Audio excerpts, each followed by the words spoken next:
quantum mechanics predictions are totally wrong. Picture reality as a cosmic pinball machine. Every ball follows a deterministic path, no exceptions. To Nobel Laureate Professor Gerard Hooft, the fact that we can't track all these balls is why we invented quantum mechanics, effectively to handle our ignorance. This is quite a startling proposal, especially from the winner of the Nobel Prize in 1999 for his work on the electroweak interaction. To the professor, there are no real numbers. There's no superposition, not even wave functions, fundamentally. Instead, there are these discrete cellular automata updating in quantized steps. Today, we discuss why he thinks standard physics has it backward, particles don't exist in multiple states, cats aren't simultaneously dead and alive, the universe never plays dice. I'm Curt Jaimungal, and in this conversation, we tackle superdeterminism, why seemingly absurd theories get more support than, ostensibly, realistic ones, and how recognizing space-time quantum clones solves the problems of black holes. Professor, when we were speaking off-air, you mentioned to me that the crazier the proposal, the easier it is to get accepted. What did you mean by that?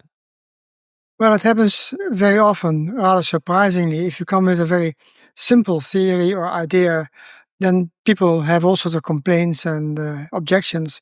But when you come with something which clearly cannot be corrected entirely and sounds like a really long-distance approach, then that gets much more support in general. For example, I first encountered that when I was in heavy discussions with my advisor Veldman about renormalization. And we agreed that there's still one very important problem to be handled, which was, can it all be done consistently? The equations that we have not contradicting each other. And I searched very hard, and I had the idea of adding a fifth dimension to space and time. And it worked, but then it only worked for one loop diagrams, and then it went wrong. So eventually I said, well, maybe if I take 3.99 dimensions or 4.01, then everything is formally finite and calculable, and there are no contradictions. So all I have to do is take the limit and then go, and the number of space-time dimensions goes to 4.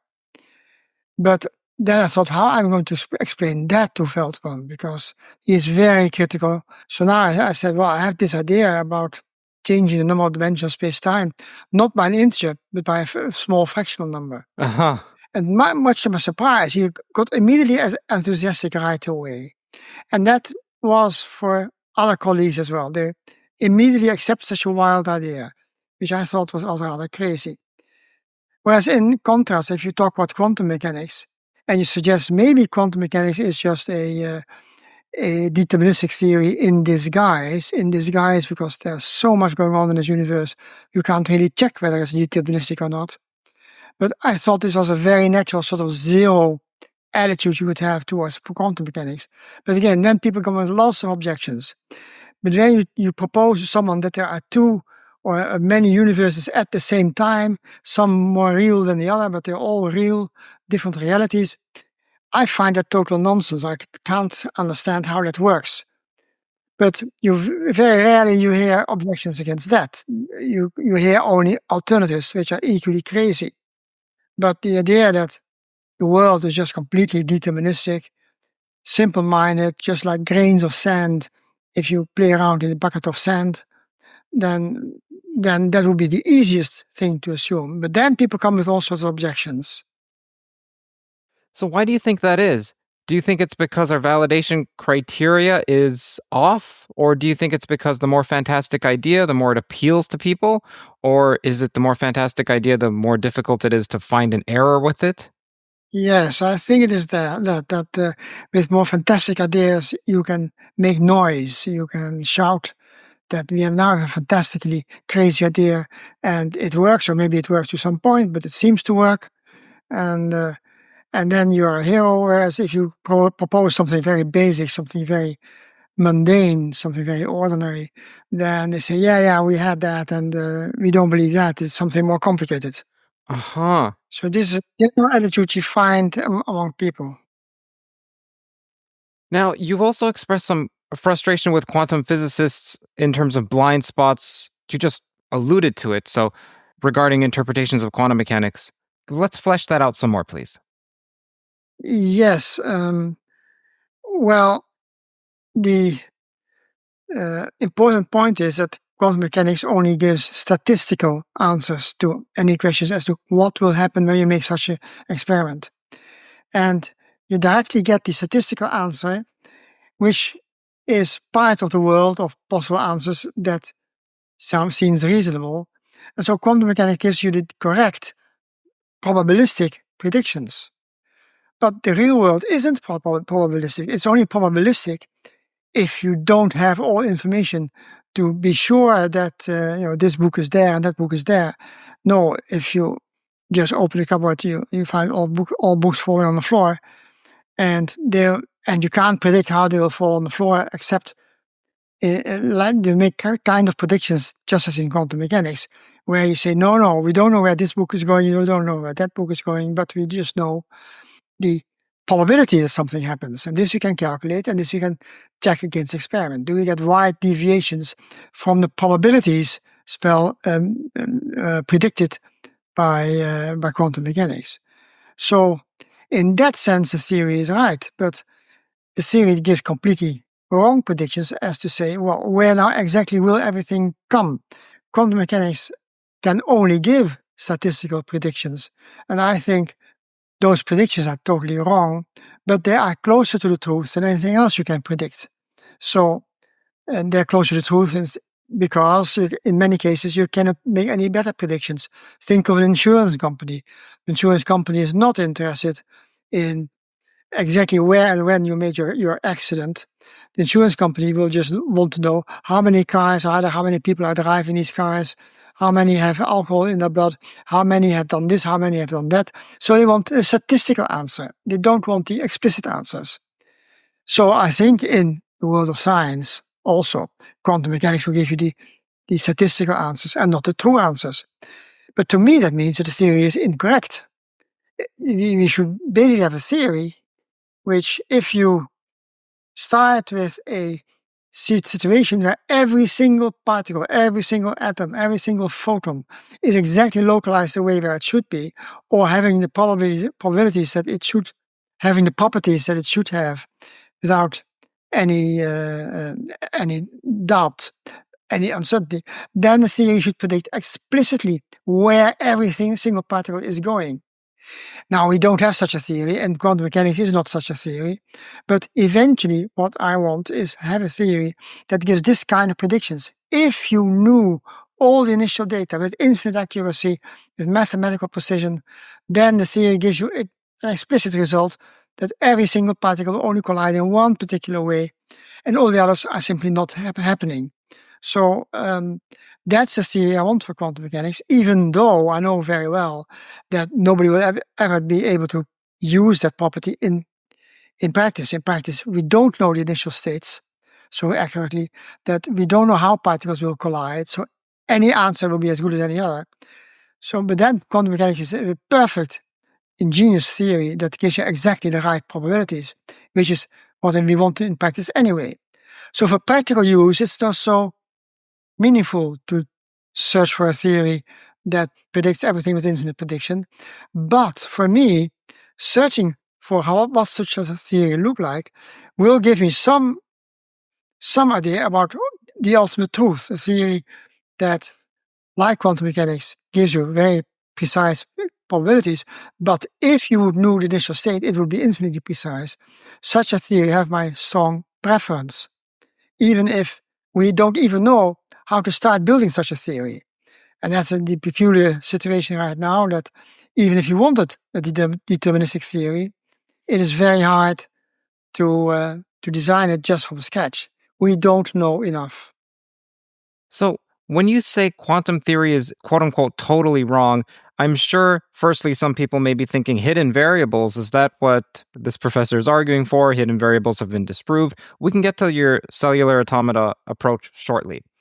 But why would you say that it's totally wrong? because the counterargument is that it's considerably precise in its predictions and it's been verified to more digits than anything else in any other field of our knowledge. What is wrong is that the theory doesn't ever talk about generally existing situations, which I have a probability 1 of happening and probability 0 of not happening, or any other situation is probability 0. Think of two particles in a beam like at CERN. The two particles will hit each other, and suppose we knew exactly how these two particles, how many of them will hit and how they will hit and so on, then still quantum mechanics gives you a probabilistic outcome. Even though the initial state were precisely defined, then still the theory gives you a statistical answer. And that, according to my intuition, cannot be right. Okay, so the probability distribution is not such that it's 0 everywhere except at one place and gives 100. Yes. I see. And by the way, you said you wanted to ask a question about hidden variables, but what I'm talking about really is the hidden variable theory, or rather the philosophy of the hidden variable theory is exactly followed. Except when people try to make computations with hidden variables, they don't follow its own philosophy, and that's why they get contradictions which are worse than the contradictions in quantum mechanics. So they say, no, that cannot be right. Tell me about this. What's the distinction between hidden variables as people conceptualize it and then the so-called philosophy of hidden variables? What is the philosophy of hidden variables?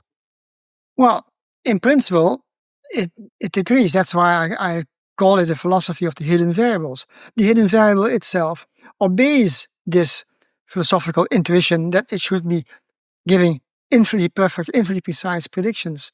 The probabilistic outcome or distributions that we measure in our experiments comes about because we don't know well enough how to do any calculations that will give you a more precise result. It's the same like when you, in the weather forecast, you predict there will be clouds there will be rain there, but we cannot possibly predict where every single raindrop will be falling, how exactly the clouds will be shaped, and so on. Of course, we cannot do that. That's much too hard. But it doesn't mean that the meteorologist who makes his prediction doesn't try to predict as accurately as he can what the shapes of the clouds will be and so on. But as you know, of course, they're not far from getting very precise theories about that. So there are, broadly speaking, two interpretations of the wave function. One is called psi-ontic, and then another is called psi-epistemic. And for people who have vaguely heard these terms, ontic refers to something existing in reality, and then epistemic has to do with our knowledge of it. So psi-ontic, people who believe the wave function is real, tend to be Everettians, for instance. And then psi-epistemics, I assume you would qualify as such. And then the counter-argument would be, well, what about the PBR theorem? So there are loopholes. Can you speak about these loopholes, please? And also, I would love to know your view on many worlds. It's basically the same, that many worlds is as untrue as the other theories of quantum mechanics, where you have several realities. But the many worlds theory is the extreme logical conclusion from this hidden variable, not from the hidden variable theory, but from the many worlds theory, that every single outcome is possible with a certain quantum probability. I'm saying, well, you would expect even a deterministic theory to give such predictions because you are not able to do every computation as accurately as you want. So even if you have a deterministic theory, then still you would only be able to make statistical predictions. So you have to take the complete world of all possible states. That's your in state, your initial state. The final state will also be a distribution of certain, of infinitely many possibilities. And your theory is better if these probability distributions look more similar to the reality. So that's the kind of theory which one could call hidden variable theories, and I agree that that's basically the main idea, that there are variables that we cannot identify exactly today, but which happen only with certainty, never with a distribution of superposition of possibilities, but only single sharp states. Roger Penrose is also known for saying quantum theory is wrong. Note, I also spoke to Roger Penrose about this very topic. Link in the description. Quantum theory as a whole is wrong. It's not Einstein was wrong. Quantum mechanics is wrong. Now, I say this very blatantly because it's a blatant topic. I mean, Einstein and Schrödinger were much more polite. They said it was incomplete. Incomplete means wrong. Well, you're telling it like it is. You've got to change it so it's wrong. And I'm curious, given that you're both Nobel Prize winners who believe quantum theory is incomplete, which is how I would characterize it, just so you know, have you ever had a conversation with Penrose about this?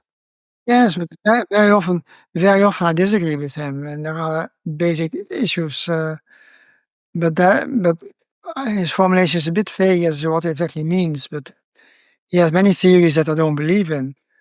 But my only belief is that the ultimate theory of nature, whatever it looks like, has only variables, like hidden variables, and everything that happens with certainty. This happens, that does not happen, but there's nothing in between. There's never a superposition between a dead cat and a live cat, for instance.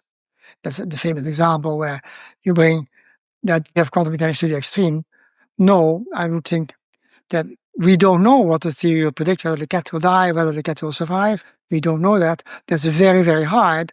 But in principle, theory should predict whether the cat will be alive or not. And the cat will not be in a superposition. That's only because our understanding today of the true laws of nature is too uncertain and too imprecise to be able to do any better than saying that the cat will have a certain probability of surviving this experiment. And we can calculate even that probability, but we don't know how to do it better than that. So, I know we spoke briefly off air, and I want to reference something. This is a quotation from you, I believe. I hope I wrote this down correctly. My claim is that if we ever hit the true equations, there will be no superposition any longer. Yes. So this is what you're referring to. That's what I'm saying, yes. Okay, please expand on that. So why would it be that if you found the true equations, there would be no superposition?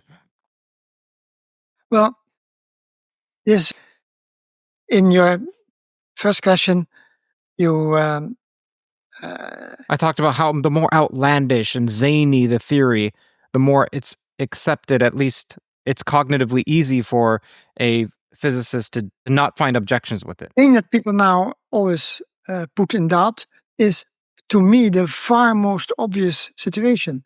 I think that grains of sand are particles just like planets and stars, rocks, or atoms or molecules. They're all particles and they all obey equations. And okay, the equations of the molecules and the atoms is a bit different, but basically it should be the same. That is to say, there are variables which determine what it will do next. But an atom or a molecule is much more complicated than what people think. It's not just that a molecule consists of so many atoms and then they're in a wave function and that's it. No, they are not in a wave function. There are things there which I don't know whether they are atoms or molecules, but something else. And they only obey equations that lead to certain outcomes if you know the initial state with infinite certainty. That holds for rocks, for sand, for atoms and molecules and elementary particles and photons and neutrinos, you name it all, they're all only obeying deterministic laws. I would find this the most obvious suspicion, because I can't prove it. I can only say this is my favorite view of what the scientific world ultimately will be facing, a theory of that nature.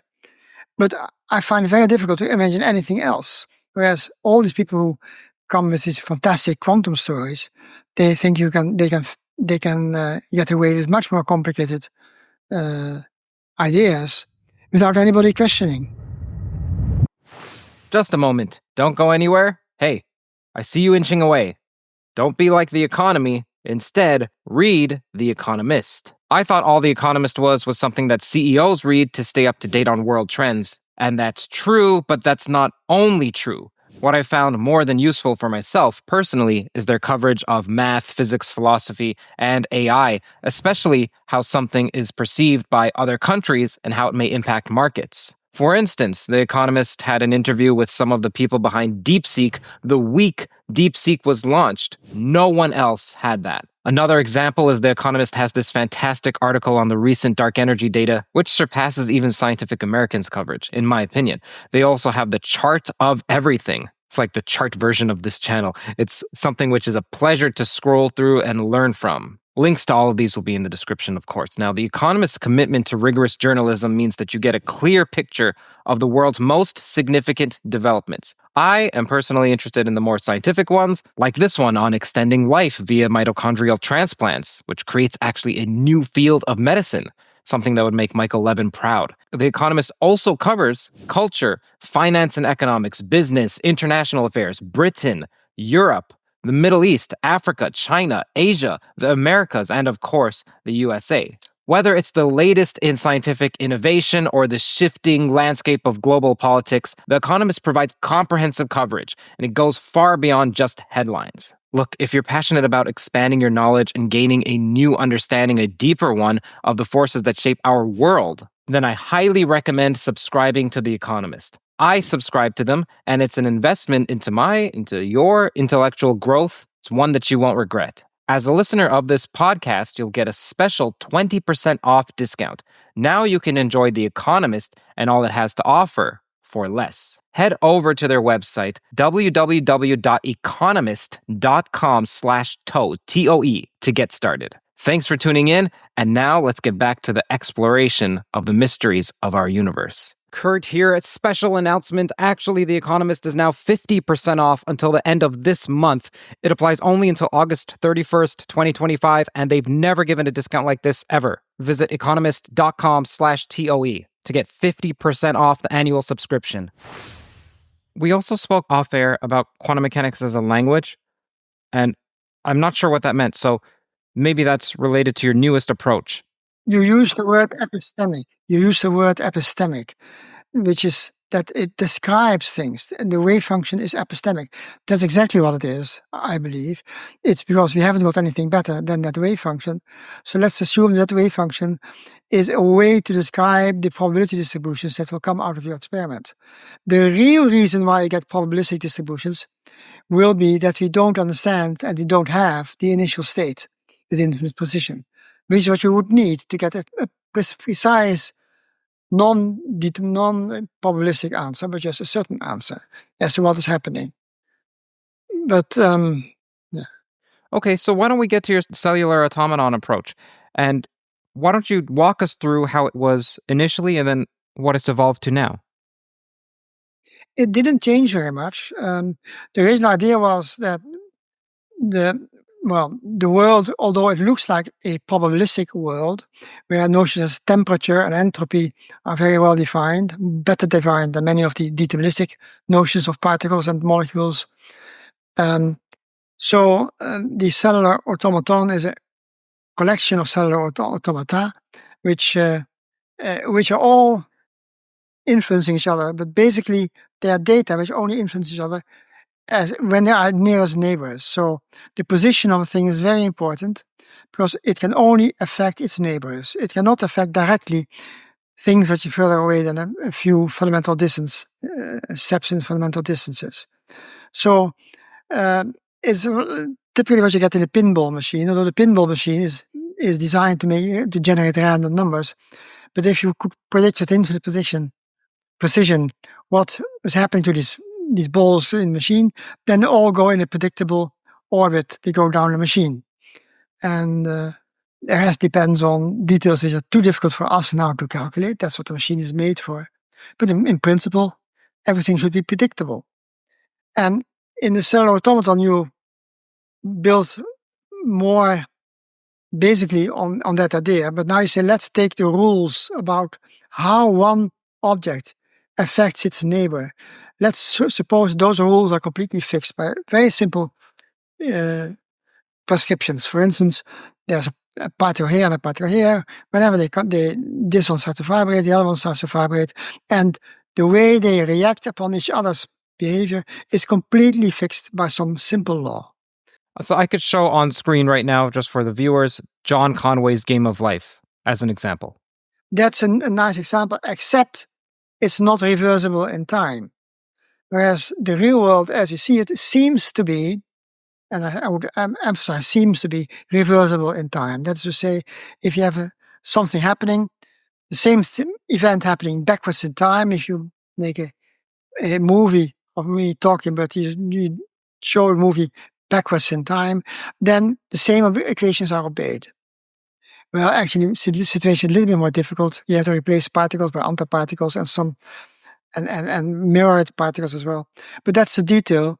The important point of the automaton, and that is probably important if you want to impose quantum mechanics. If you want to say that this thing actually can be turned into quantum mechanics, and probably what you want is have a time reversible set of laws. The set of laws can be extremely simple because you only need to say what happens when a particle sees another one at its neighbor.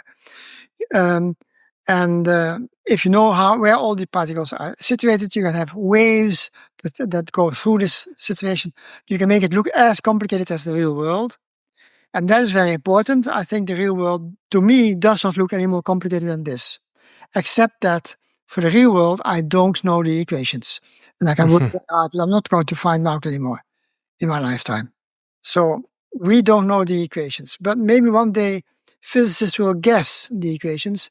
And from that guess, they'll discover that not only the equations sort of seem to agree more or less with what we know experimentally, but it can also predict what kind of particles this will produce. Because particles are phenomena that you can also describe in these automata. Particles are quanta of energy. That's the most precise definition, not an infinite precise, but very precise definition of a particle is that it is a quantum of energy. And energy is something you can define classically, even though it's not quite deterministic. And that's an important complication in the whole theory. But basically, we have time, we have energy, we have momentum, we have other properties of the particles, and they all interact in a completely fixed, prescribed way. If these fixed laws only act on integers and on fixed time steps, then everything can be put in a computer, because a computer also works with infinite, with only discrete numbers and discrete time steps. But then the computer can be extremely accurate as well. It doesn't sometimes may make a mistake because you have fluctuations, but not very often. So most computers then give very precisely, as a result, what the outcome of an experiment will be. There's a good reason to suspect that such a theory could also predict that actually before we understand how things happen in practice, what we'll see is that there are things that look very much like the particles that particle physicists have been talking about for years now, the so-called standard model of elementary particles.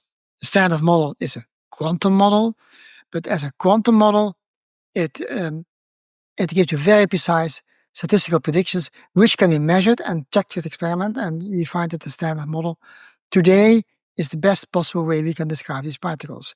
So the next step would be, if you have a discretized model as like the cellular automata, that they should reproduce the same world of standard model particles. And now the fact that you can't accept any non-integer numbers in the cellular automaton also means that when these standard model particles interact, they collide and they go away in different directions, then this whole phenomenon of the collision will be described by integer numbers only.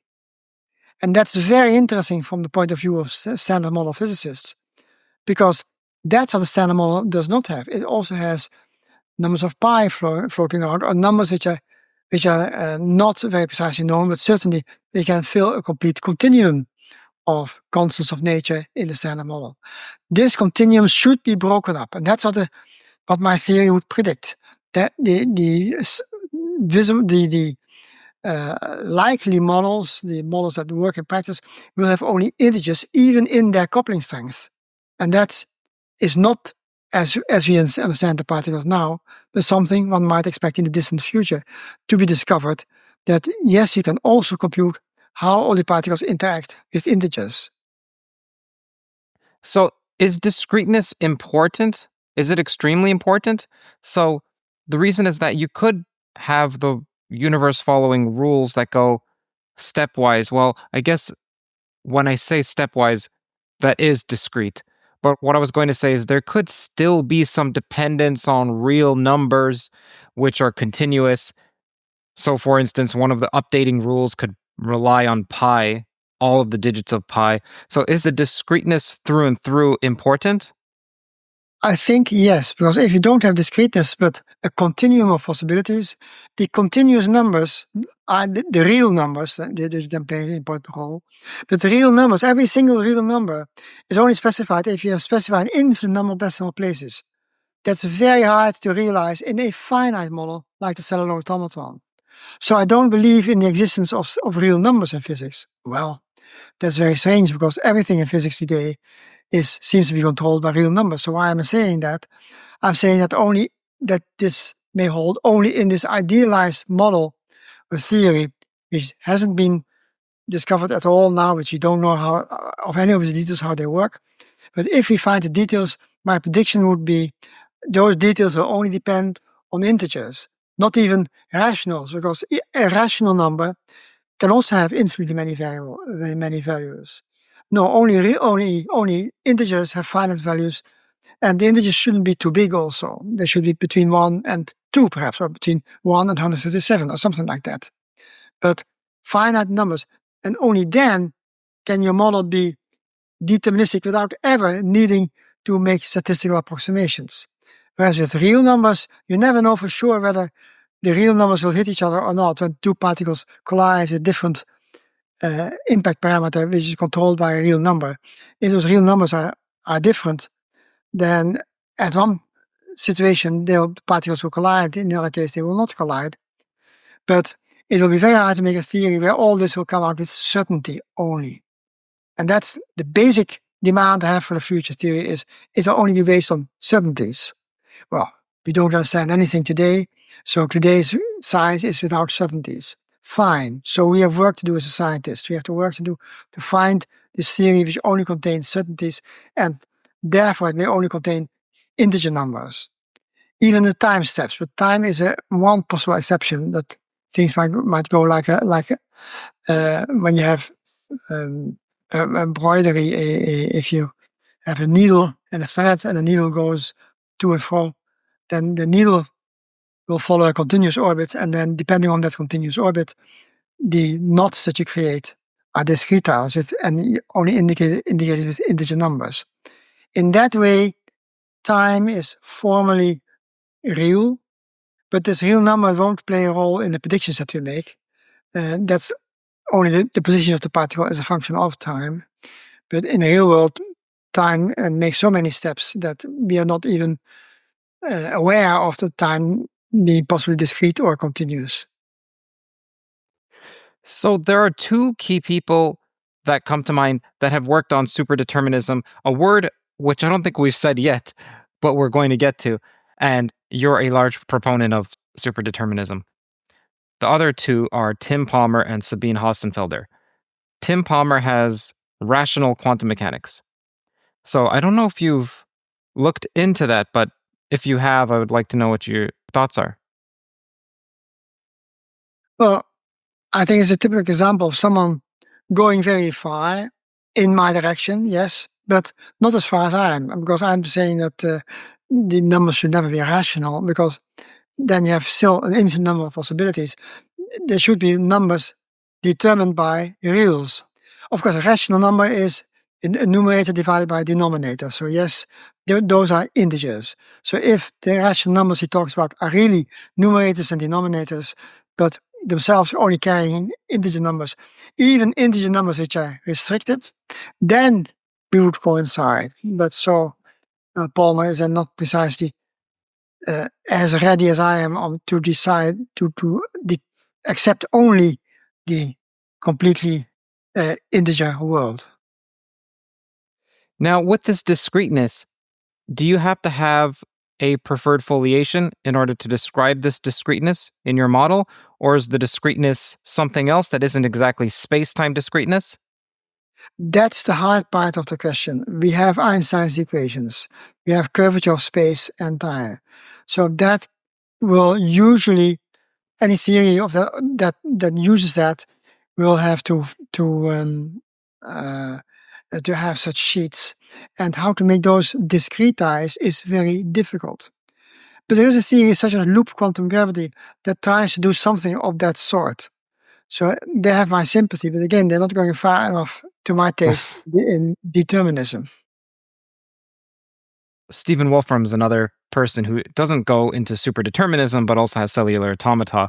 So you're a unique blend. I want to get to how lonely it feels at another question, but it would be great to talk about the early 2000s Stephen, because now the Stephen is hypergraph Stephen, but earlier it was cellular automata Stephen. What is the difference between your approach and his? And did his influence yours, or did yours influence his, or was it independent? Maybe not quite independent. I think he was much earlier in looking at cellular automata than I am. So if there's any, Causal priority? Priority, then it belongs to him because he worked very much earlier with cellular automata. I remember the game of life as being an example, but that has absorption, and that's not really yet as deterministic as I wanted. But yes, I think that Palmer's ideas and mine are very close, but they're just not quite exactly the same.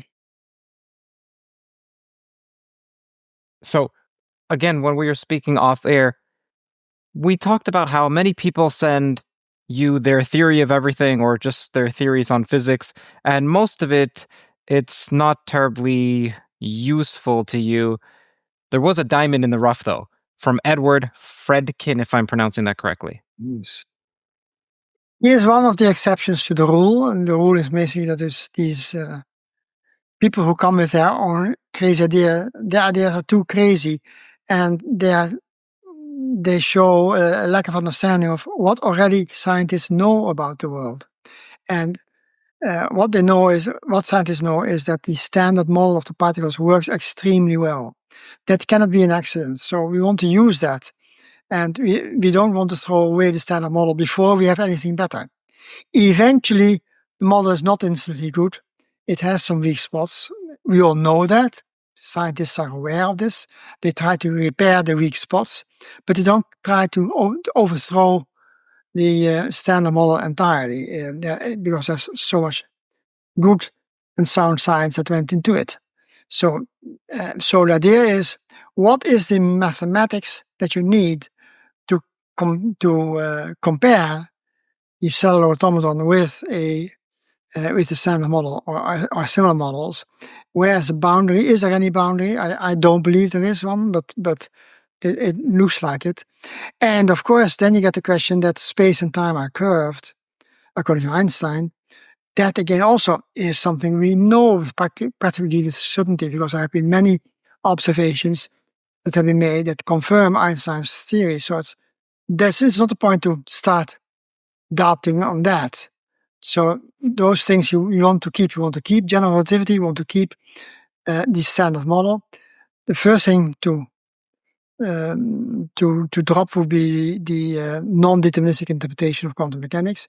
But then we have to make many more steps to see how the existing understanding of the world as you know it, how this becomes completely folded into a useful theory. Professor, something I don't understand is if this approach, your cellular automata approach, depends so sensitively on initial conditions, such that any stochasticity that we perceive can always be said to be just ignorance, then given the initial conditions aren't accessible to us in anything that resembles the precision I imagine you'd require, how could you possibly falsify your theory? I think that's going to be very hard, certainly for the time being. But as long as a theory isn't completely understood, like we don't know exactly the automaton equations that we want to obey.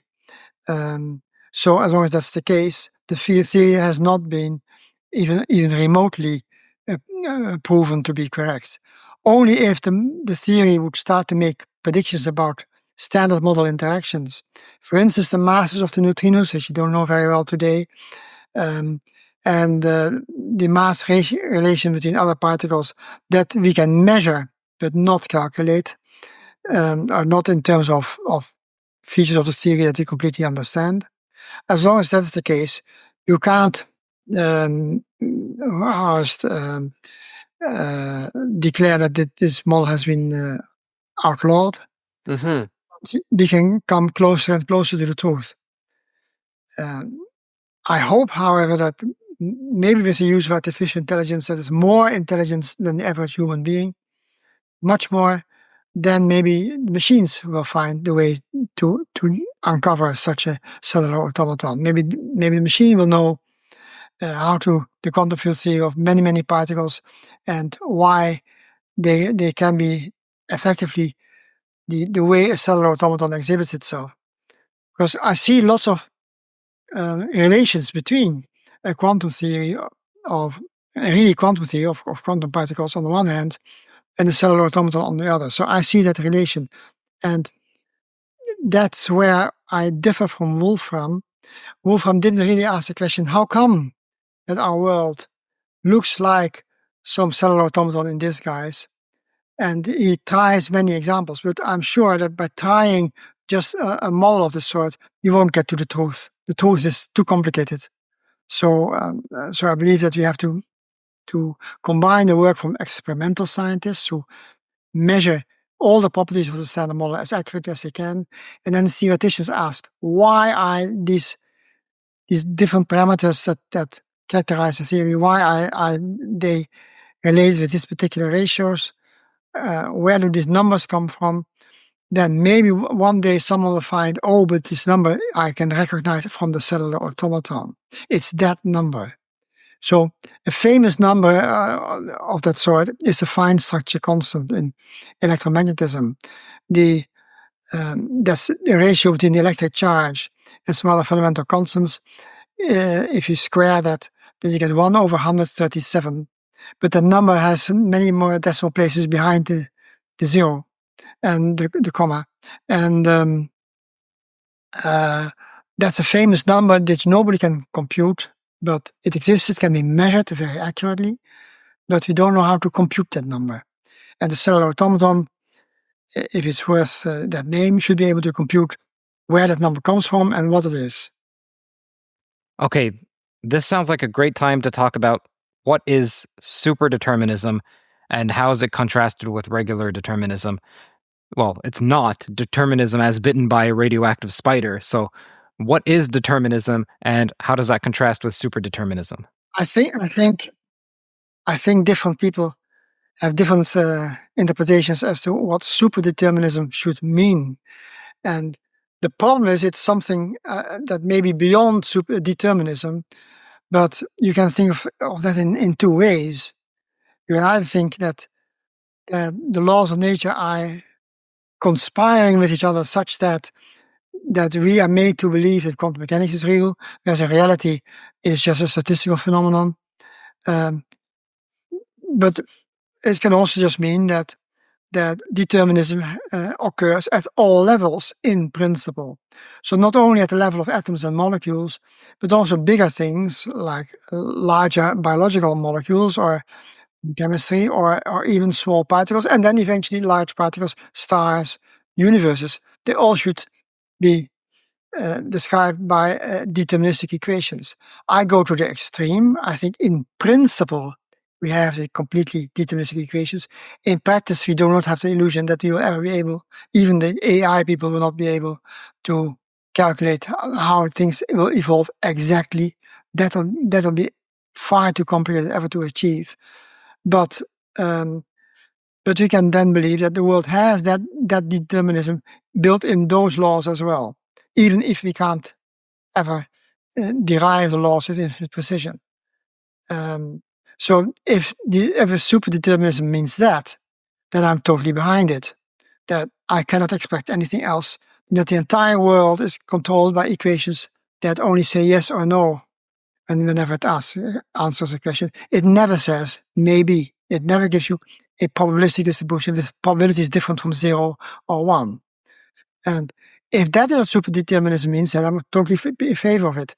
But sometimes people believe that superdeterminism means that, okay, the world is deterministic, but there's a God pulling on some switches to make things happen the way you are caught into thinking that quantum mechanics is the true theory, or something of that sort. Some mysterious intervention of a divine ghost of something that makes things happen that otherwise would not be understandable. If that is what superdeterminism means, then that's not what I believe at all. So there's nothing will be needed to other than complete deterministic laws. So you're much more in line with Einstein, who believed God doesn't play dice. I think Einstein would agree with me here, or other way around. I would agree with Einstein. He was the first. Okay, so superdeterminism is nothing over and above determinism. It's actually just determinism through and through. So most people, they think, well, Newton's laws are deterministic. There's some wiggle room there with Norton's dome. Superdeterminism is determinism all the way. Yes. No matter how complicated this thing is that you're looking at, in principle, its laws are deterministic. The subtlety here is that there's Bell's theorem, which seems to exclude determinism, and one of the loopholes or one of the assumptions is statistical independence. So superdeterminism is usually spoken about as taking statistical dependence. So can you please explain what statistical independence is, why it's relevant to Bell's theorem, and then where you land on it? Well, I think Bell, with all respect, he was a very nice person and modest, and he had just his ideas, and he tried to prove, to understand how determinism works, and then he found that in his theories the opposite is true, so that determinism didn't work for his theories. But I think he made a very elementary error, I would say, a mistake, and that's to say that things that happened in the past have nothing to do with what happened at the present. So Bob and Alice, his two observers in his experiment, the Gedanken experiment, but still it's an experiment. Bob and Alice, they decide the last split second what to measure, whether it's a spin up in sideways direction or down or whatever. You could talk about photons, you could talk about spinors anyway. But Bell assumed that the decisions made by Bob and Alice to measure something is independent of what happens in the past. And my reaction was, well, I first didn't really see clearly what he was trying to say. But then I realized that what he was trying to say is something that cannot be true. That Bob and Alice cannot change their mind without something happening in the past that caused them to change their minds. And if you do think so, then you have assumed that Bob and Alice do something without any explanation in the past.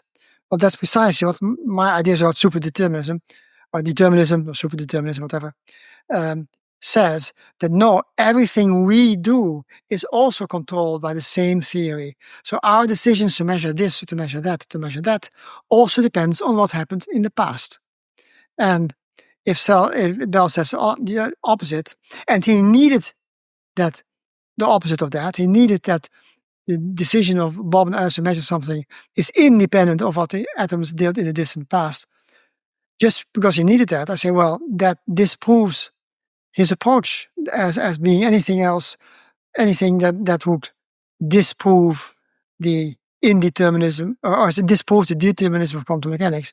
No, he made an assumption which you cannot hold. If you believe in determinism, you have to believe in superdeterminism, in determinism all the way. And that's what he didn't do. Now, what about the critique that superdeterminism makes experimental science meaningless? It makes experimental science harder, but not meaningless. Why not? I mean, we're doing science all the way, and interpretation of the quantum equations that we get is just something else. It is. It means that the ultimate source of the quantum equations is not what people think they are. It's not that there are many realities. And I think actually Bell showed that, because he made this assumption that these particles in the distant past can have any probabilistic distribution, regardless as to what the decisions are that Bob and Alice make. No, as soon as Bob and Alice make a decision, you can point out in a completely deterministic theory, you can point exactly which atom in the past has made Bob and Alice to change their settings of their measurement. So, okay, allow me to be precise. I'll give some example. Let's suppose you have 1,000 mice. Some of these mice are going to be predisposed to cancer and some are not. And we just don't know which one of these mice are predisposed. So we just are going to randomly divide them. And how do we randomly divide them? Well, we pick the 2 millionth digit of pi and we say if that digit is odd, then this mouse here, this mouse right up front will go to the left in one group. And then if the digit is even, then the mouse will go to the right. And we just keep sorting based on, okay, now the 3 millionth digit of pi, now the 4 millionth, and so on. So standard statistics would say that each group would have roughly the same percentage of cancer-prone mice. If we later see more cancer in one group that smokes, say we make these mice smoke, so we give them cigarettes or what have you, then we conclude that smoking causes cancer. If we deny statistical independence, it means that somehow these mice could have conspired, not the mice themselves, but somehow the universe conspired such that the smoking group just happened to get more cancer-prone mice in it. And I remember that tobacco companies use this to say that this is one of the reasons why smoking doesn't necessarily cause cancer. So how does statistical independence not fall prey to these sorts of arguments? Because Alice and Bob could choose their measurement settings based on coins or quantum random generators or quasar photons. There would still somehow be correlations there. Explain this for me. Help me understand. Well, I think what one may well expect from a deterministic theory is that the ratios of events are more or less the way you expect them. So when you try to understand how the deterministic theory works, you will find it's far too complicated to calculate exactly what happens. So we can't talk about exactly what will happen when exactly you do your experiment. The millionth mouse goes in that direction, the 1 millionth first mouse goes in that direction. If that's what you do, then we know very well that we'll never be able to compute with infinite precision in such a deterministic world what will happen. So at some point one has to make an assumption, and the assumptions must sound reasonable. The assumption will be that that all these mice are controlled by the same biological rules as others. Some mice will be immune against or more immune against a disease that gives them cancer. Others will be more sensitive to cancer cells.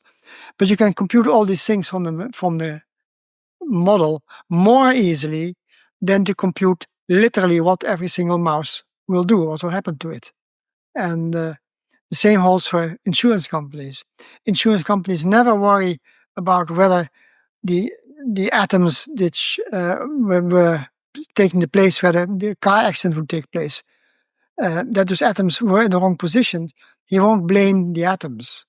They say, well, they can be in any position, but there are so many of such initial states that we can use to see that randomness does enter into our world, whether we like it or not.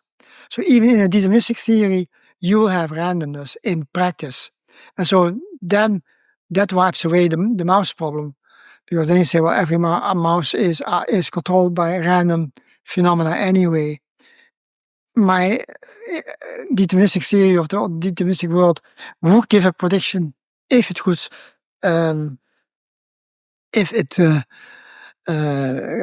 could be handled in a position, but we can't, and we never will be.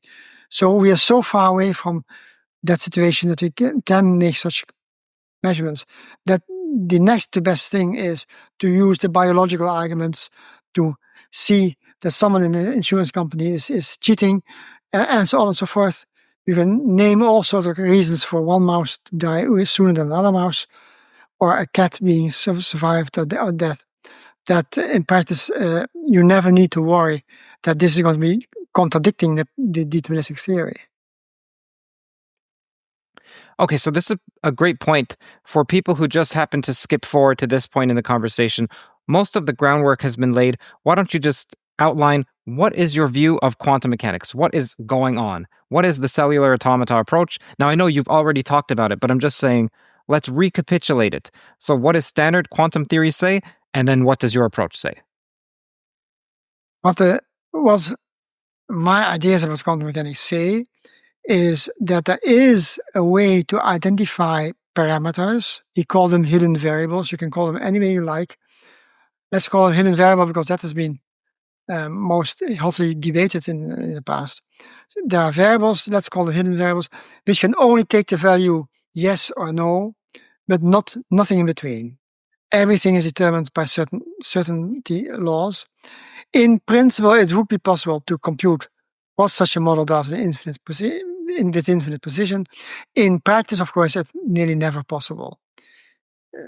Even if you have an experiment at CERN and two beams of particles hit each other, no matter how sharply you focus one beam on the other beam, you still get some possibility of arbitrary fluctuations that you don't have under control, sufficient to make that what happens after the collision is all possibilities. The particle can go in all directions with different probabilities. By the way, there might be correlations such that they give you a small peak in your observations. Such a peak might be the effect of a new particle. These things also happen, but the theory will not work better than ordinary quantum mechanics in the best of all possible worlds. So the theory cannot be used to make better quantum mechanical calculations, but it can be used to understand what the phenomena are and why the phenomena are there.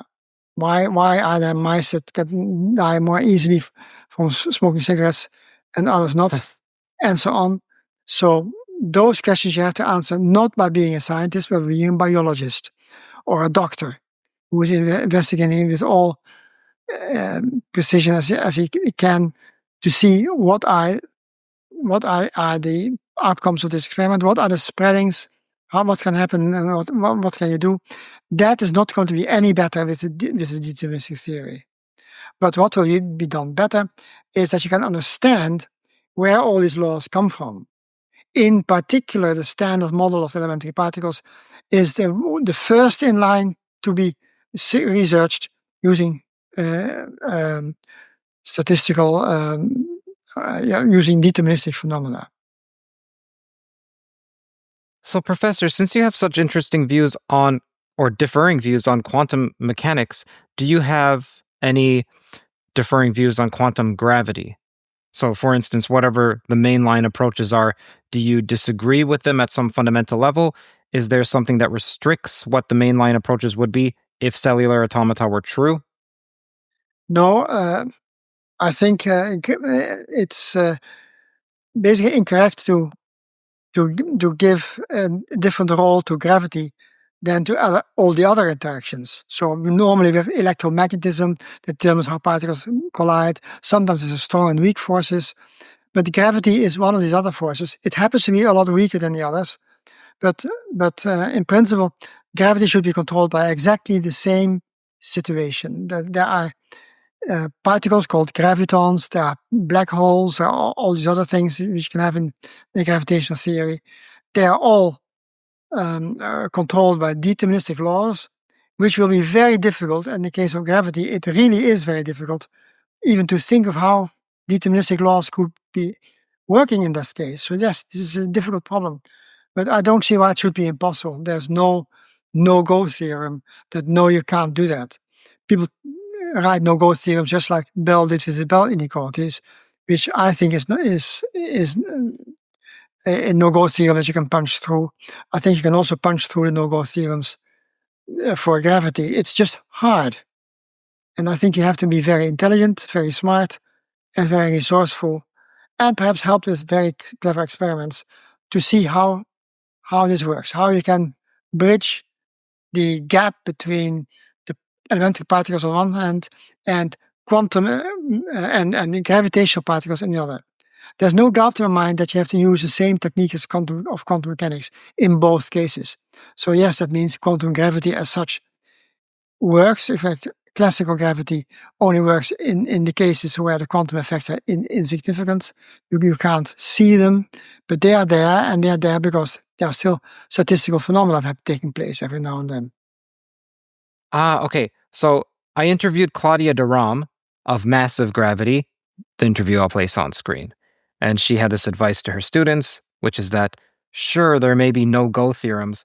You should take them seriously, but don't take them as a total no, because there are ways to evade them, and her massive graviton had a specific potential that removes or decouples the ghosts at all orders. Also, there's a Weinberg-Witten theorem, which she evades because she has a massive graviton. Do you give similar advice to your students that if you're violating some sacred assumption, well, yes, you should be concerned about it, but don't be too concerned. You can find your way around it? Yeah, I would certainly say don't be too concerned about it, quite the opposite. If your theory disagrees strongly with the existing opinion about the situation, maybe it's a good idea to start to study it, because then not so many people have studied the opposite possibility yet.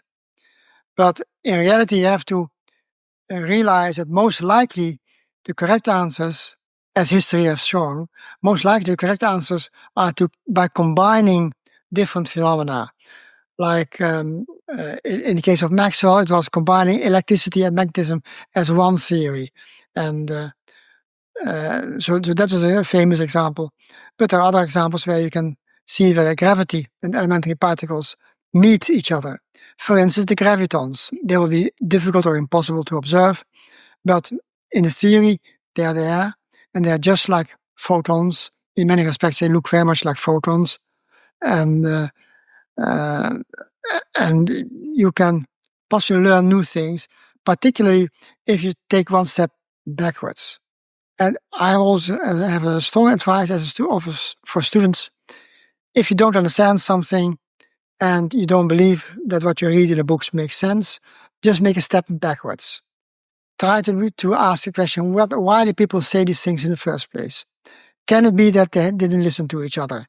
If they listened to each other, they would realize that they both made some mistakes, or some make bigger mistakes than others. We all make mistakes.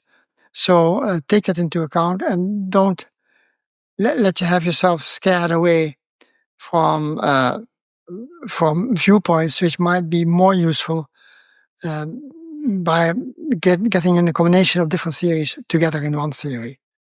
That is often a sign that you might be on a new track, which is important. But many students like to do like their masters, like disbelieve everything, quantum gravity doesn't exist or something like that. I don't know what such a theory looks like, but it doesn't look like the theory I would like to defend. Do you find that many of the master's students are the ones with ideas that are trying to discard most of standard physics and reformulate everything? Or do you find that's mostly what characterizes your inbox compared to your master's students? No, I think that is what happens when you begin as a physics student. And that are the good students. They doubt on anything they learn. They say it could be different. Let's assume that what this teacher says is not true. Why did he say this? And then some do long calculations, some do short calculations, but usually when they did the calculations, say, yes, actually, this teacher wasn't so bad after all. He is right. And what I first thought didn't hold. So yeah, you have to understand, that's the way you have to understand nature. So try to take things that seem to be not related, yet giving different answers to different scenarios. Let's try to see if you can find a common denominator, a theory that works for both of them. So that would be one certain, or there are many certain alleles of that sort that you can still investigate. If I understood correctly from our conversation off air, you suggested that some composite particles, some of what we think of as elementary particles may be confined composite particles, but I'm not sure if I misunderstood that. Well, the question is, again, in the other direction, what makes a particle elementary? And I was once entering a heavy discussion that people try to define elementary particles as opposed to composite particles. And then my immediate answer was, well, a composite particle is composite if it makes sense, if it's useful to consider it as such. It's elementary if you can't identify any composite ingredients of the particle anymore, then it's an elementary particle, such as the photon is basically elementary. The graviton will be basically an elementary particles.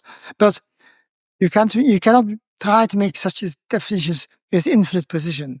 If you use infinite precision, you know that a photon every now and then will look like an electron, anti-electron, and then come back again.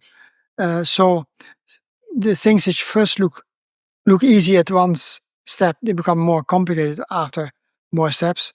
But still, physics is a science where there's no such certainty today. There's no such certainty as I would like to see.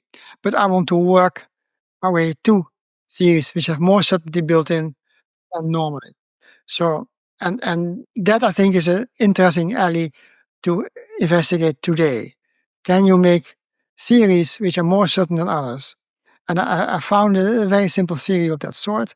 I call it the grandfather's clock, a pendulum clock.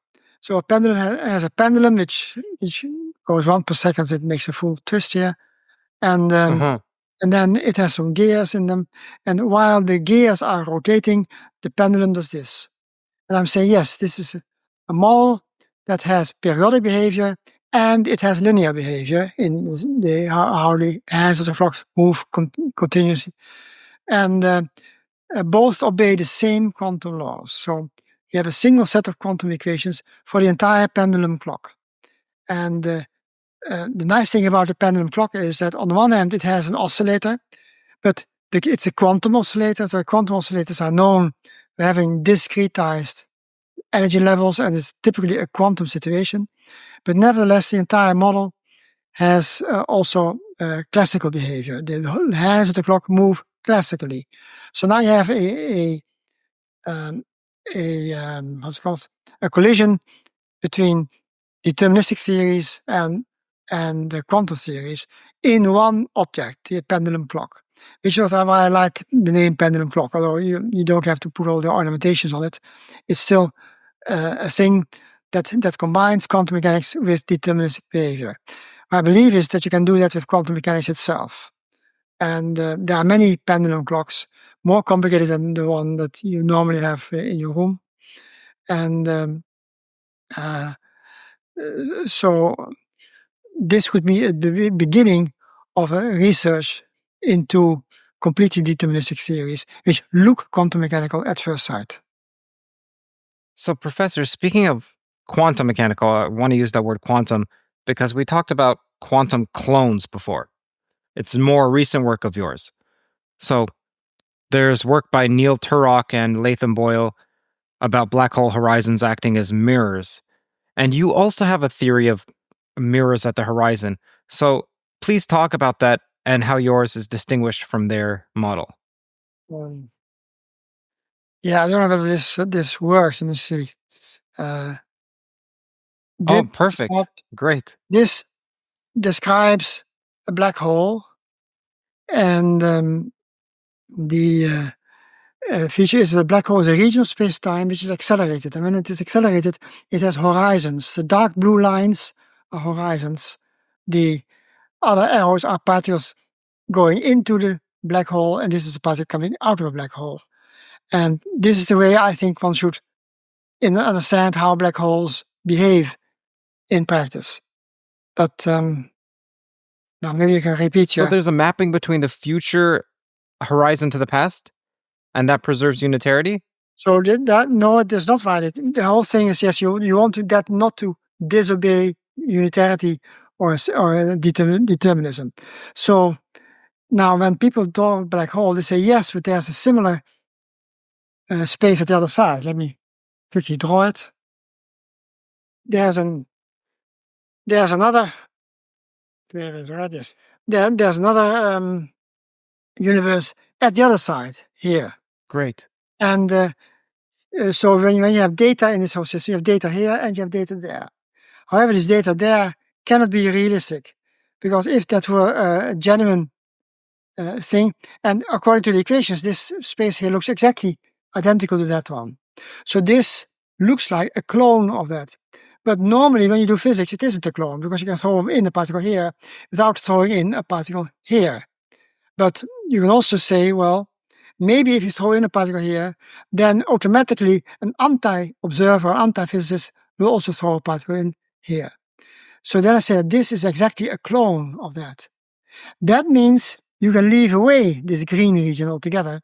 So I talk about a single black hole now. And maybe that is enough to describe all the data that are there. The advantage of that is that when you do this calculation, now when determinism takes place in this one universe, then determinism automatically takes place in the other one as well. And in fact, this whole model, if this is just a clone of that, the whole thing can be called deterministic. If this is a separate universe, it's going to be very hard, because these particles will disappear into the infinite future, and these particles will come from the past long ago.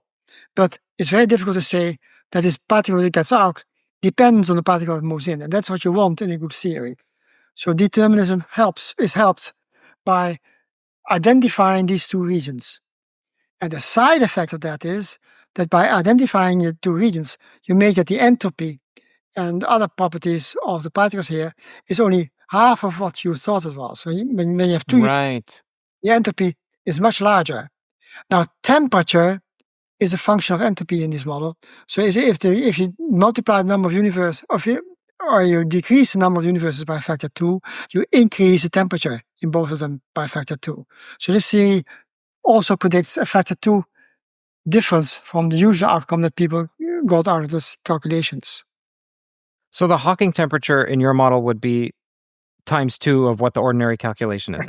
This makes it even distinguishable experimentally, potentially, if we can get close enough to a black hole, measure its temperature and so on. It will be very hard, because in practice, such black holes will be very far away, if they exist at all in our universe, because we cannot we don't understand the universe at the moment that it could have created such microscopic black holes, because it's not possible to make those black holes out of ordinary matter.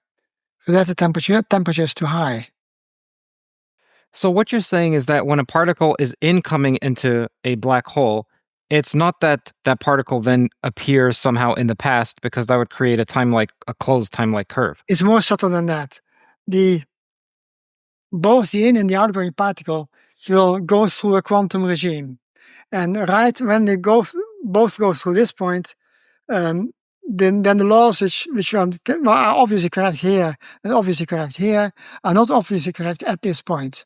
So something else is happening there, and that saves us, that makes the theory useful again, because all these particles will, if you just let time do its work, these outgoing particles come out much later. They'll come up from this point. And the ingoing particles, the ingoing particles will go in not here, but also here. Then you find that you have to reconsider those laws of physics, and that takes away the contradictions that you normally would get. Whereas in this world of two universes, you get contradictions that are much more difficult to avoid. So paint the picture for the audience member who's wondering, okay, if I, the person who's listening, approach a black hole, and assuming we get rid of spaghettification and so on, what occurs to them? What do they see? Do they see themselves as an antimatter twin that they just touch and annihilate into a sea of photons? Like, what do they see when someone falls in? In this model, that would be different than the ordinary model. The thing is that the physics happening here on this one and on that universe is not really physical at all, because the physics is just basically this half, where you have ingoing particles going in here and outgoing particles going out here. What they do in between hasn't anything to do with it. It's a boundary condition of this horizon. This horizon is such that if you enter it here, you get out there. But there's something very important in that change. It's the position of this particle which turns into momentum of that particle. There's a very strange kind of mix-up between position and momentum, but just in accordance with quantum mechanics. Quantum mechanics says that's what you must have. And then the theory works extremely well, I believe. But you cannot even ask the question what happens when you go through it. No, when you go through this horizon, in practice you will break into pieces and you come out shattered all over this past horizon. You will come out as another particle. So then there's no information paradox. There's no information paradox.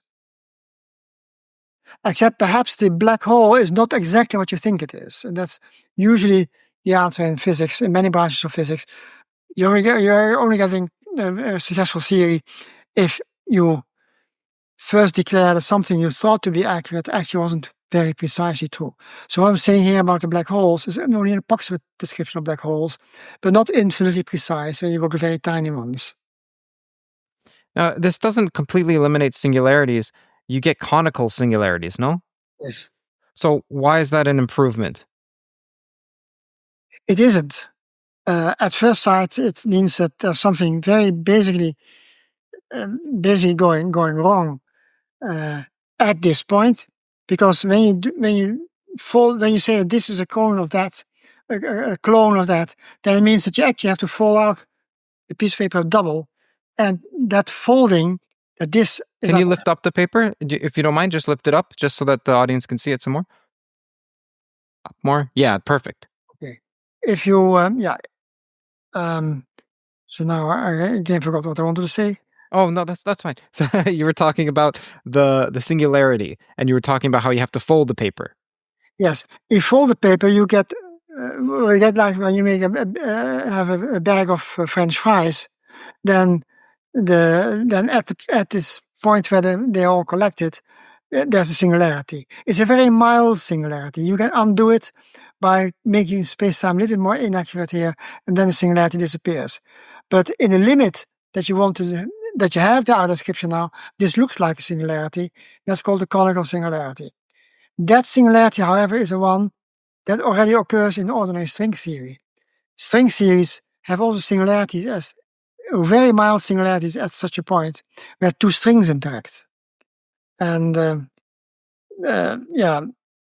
or actually it's the string itself, the position of the string itself also is a singularity. But those are usually much milder because the string coupling constant is much smaller. So this is like a string, but with a very strong string coupling constant.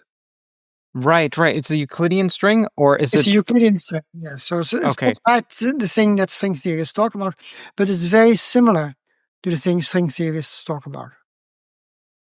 Now, this factor of 2, by the way, does that factor survive if the back reaction is non-perturbative? Like fully non-perturbative? Or is it independent of that? It's independent of that. I think the description I have here is very much like a zeroth order description if you throw away the higher order correction terms. There will be correction terms, but very small. So they don't take away the basic properties of the theory. I see. Thank you so much, Professor. I know that you have to get going. Why don't we talk about what you're working on these days? What's new? What's going on in your life? Where are you headed, research-wise? It is a black hole problem because the model I have right now is not accurate enough. It's accurate, I believe, but some of the details are not very well understood. In particular, this conical singularity at the origin. I want to understand it better. And I want to also understand how to confront it with the particles of the standard model to see how they interact with the black hole. I want that to be very precisely described by some perturbative theory. But when you write down perturbation expansion, you have to say perturbation in what? What is a small parameter? And usually the small parameter is that the masses of the standard model particles are much, much lighter than the masses of the black holes that you're looking at. And that means that in all other situations, you will be very precise in saying that the first order calculation is probably far more dominant than any of the others. But I want to have this ready in the form of a textbook, where I say this textbook has the same kind of introduction as any textbook in quantum field theory. In the old days, quantum field theory is a very difficult subject. It needs to be explained in detail how it works. This is also a difficult subject, has to be explained in detail how it works. But there will be no doubt that the description is correct. You can always doubt whether the entire theory is correct, and that's allowed. You can always ask nasty questions, and they will be asked nasty questions. But in principle, I want to get it as clear as I can get the whole theory. Did you have a talk in Marseille about asymptotic freedom?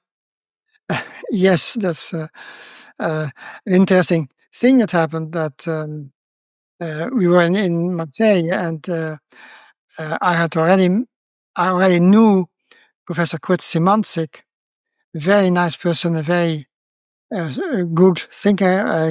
He was doing very smart mathematics, which was very difficult for people to understand. But we went to that. We happened to meet each other at that conference. It was a few years after. I learned lots of things from him at his Cargèse school. But I was again in Marseille, and there he was. And when we came out of the plane, we realized we had both been using the same airplane at the airport of Marseille. And there we asked each other what we were doing, and he said, "I'm working on theories that have the wrong sign of the coupling constant."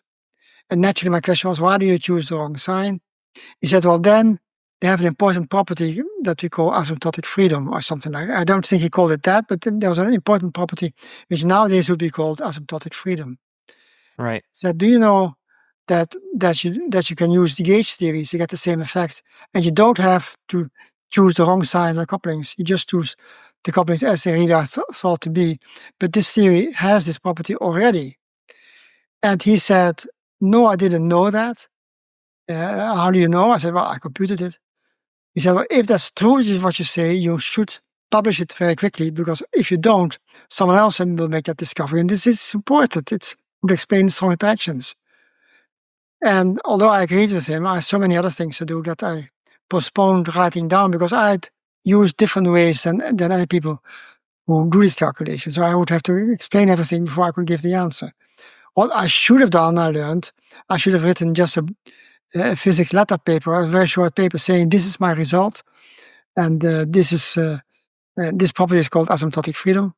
But now what happened was I waited much too long, and there came Gross, Wilczek, and Politzer, who independently had arrived at this same result, that these theories are asymptotically free. So, well, then Szymanczyk was the first to say, yes, but if you announce something in a conference, that counts as far as priority goes.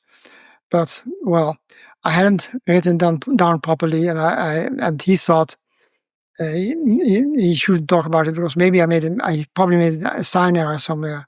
So he couldn't believe that gauge theories are so much different from scalar theories that you could change the sign of the beta function, which was the essential thing that happened here.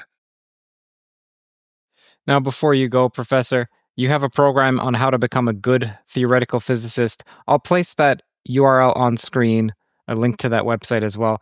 Can you please talk about it for those who are listening who want to become researchers in physics, new students, maybe some existing researchers who want to improve their skills, follow the advice of a Nobel Laureate?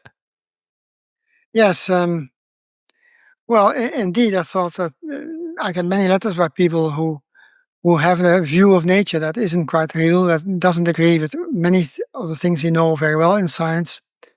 So I thought, let me try to give an answer to all of them, or all of the more serious researchers, that they have what they have to know about physics. And of course, all the standard things in physics, which you shouldn't skip. You shouldn't skip the understanding of Newton's laws, or why planets move in elliptical orbits. You shouldn't skip the relation with the electric and magnetic fields by Maxwell. All those topics you have to learn first. You have to learn what thermodynamics is. And I mentioned sort of a dozen other topics in theoretical physics that you really have to understand. When you understand all these theories and you understand also what their limits are, like quantum mechanics, it's not believed to be exactly true, but true enough for practical purposes. And you have to understand that. Then you can try to see if you see any gap here that you can fill in with a personal calculation that should improve what we know now. And that's the difficult part of it. You shouldn't just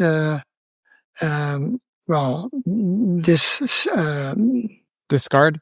discard the old theories without first having an idea about what to replace it with and what would be better than the replaced theories.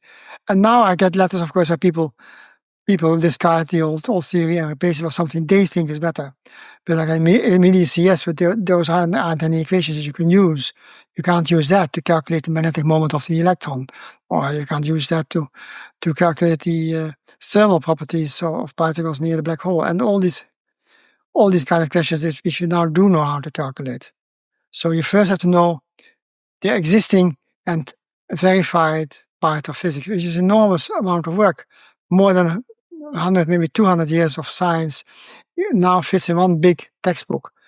But to read it all, it takes lots and lots of time and effort, and you have to calculate, not just read it, but also do the calculations to see that it works. So it can't just be that one's new theory has to recapitulate all of the 200 years of science, of physics in particular, because even you're a champion of cellular automaton, someone could say, well, where's the magnetic moment of the electron? To even 5 decimal places, you would say, well, that's not what this theory is about. I haven't gotten to that level. So it has to be more than just reproduce 200 years. Yes, it is, of course, the reason why I didn't write so many papers on cellular automata, because there are so many things I don't know. But where I disagree with Steve Wolfram, who wrote a very thick book about cellular automata, but the book contains no information, not much information that I can use. I want the rule. If you have a cellular automaton of this and that sort, now find which elementary particles will occur in nature because of the cellular automaton behavior. And I think that is possible in principle. And those particles might look like standard model particles, but what the exact rules are, how to do this calculation is still way beyond me, because it's very, very difficult to see how these things hang together. But eventually, that's what people also said 100 years ago about relativity theory and quantum mechanics and particles. They also thought it was infinitely complicated, but now we have found the answers. So one day the answers will be found. And when the answers are found, it will be in large part thanks to you. Thank you very much. Thank you. Thank you. Thank you very much. Bye-bye. Hi there, Curt here. If you'd like more content from Theories of Everything and the very best listening experience, then be sure to check out my Substack at Jaimungal.org. Some of the top perks are that every week you get brand new episodes ahead of time. You also get bonus written content exclusively for our members. That's CurtJaimungal.org. You can also just search my name and the word Substack on Google. Since I started that Substack, it somehow already became number 2 in the science category. Now, Substack, for those who are unfamiliar, is like a newsletter, one that's beautifully formatted. There's zero spam. This is the best place to follow the content of this channel that isn't anywhere else. It's not on YouTube. It's not on Patreon. It's exclusive to the Substack. It's free. There are ways for you to support me on Substack if you want, and you'll get special bonuses if you do. Several people ask me, like, hey, Curt, you've spoken to so many people in the fields of theoretical physics, of philosophy, of consciousness. What are your thoughts, man? Well, while I remain impartial in interviews, this Substack is a way to peer into my present deliberations on these topics. And it's the perfect way to support me directly. CurtJaimungal.org, or search Curt Jaimungal Substack on Google. Oh, and I've received several messages, emails, and comments from professors and researchers saying that they recommend Theories of Everything to their students. That's fantastic. if you're a professor or a lecturer or what have you, and there's a particular standout episode that students can benefit from, or your friends, please do share. And of course, a huge thank you to our advertising sponsor, The Economist. Visit economist.com/toe, TOE, to get a massive discount on their annual subscription. I subscribe to The Economist, and you'll love it as well. Toe is actually the only podcast that they currently partner with, so it's a huge honor for me, and for you, you're getting an exclusive discount. That's economist.com/toe, TOE. And finally, you should know this podcast is on iTunes, it's on Spotify, it's on all the audio platforms. All you have to do is type in Theories of Everything and you'll find it. I know my last name is complicated, so maybe you don't want to type in Jaimungal, but you can type in Theories of Everything and you'll find it. Personally, I gain from rewatching lectures and podcasts. I also read in the comment that Toe listeners also gain from replaying. So how about instead you re-listen on one of those platforms like iTunes, Spotify, Google Podcasts, whatever podcast catcher you use. I'm there with you. Thank you for listening.